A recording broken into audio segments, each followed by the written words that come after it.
Afrique en bref du 21 novembre 2023, c'est maintenant sur Ecole TV. Bonjour et bienvenue chez les internautes.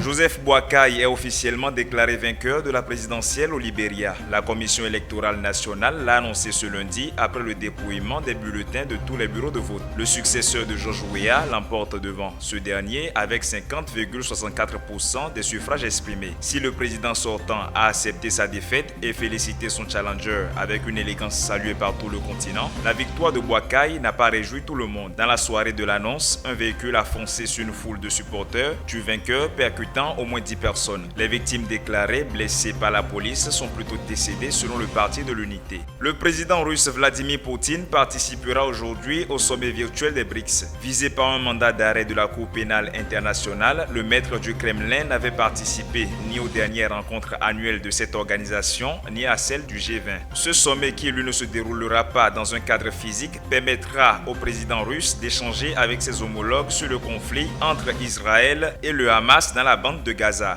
La position anti-hégémonique de Moscou devrait à nouveau transparaître dans ces discussions. Quant à l'Afrique du Sud, allié historique de la Palestine, elle devrait défendre les intérêts des innocents pris au piège des frappes israéliennes devant le secrétaire général de l'ONU qui participera lui aussi à la réunion. Clôturons avec une note sportive. L'équipe de France de football bat un record historique en infligeant une lourde défaite à Gibraltar. Les Bleus ont étrillé leurs adversaires avec un score final de 14-0. Les hommes de Didier Deschamps deviennent ainsi la première équipe européenne de l'histoire à marquer 14 buts dans un match de qualification à une grande compétition. Le match de samedi dernier, qui n'avait aucun enjeu réel pour les Bleus, déjà qualifiés pour l'Euro 2024, n'aura servi qu'à faire tomber le record détenu par l'équipe d'Allemagne depuis 2006 en battant sur un score de 13-0 l'équipe de Saint-Marin lors des qualifications pour l'Euro 2008. Du côté de la Fédération nigériane de football, impossible de limoger le sélectionneur José Peseiro. Ceci s'explique par le manque de moyens financiers pouvant assurer son licenciement ainsi que les indemnités qui vont avec. En effet, le sélectionneur des Super Eagles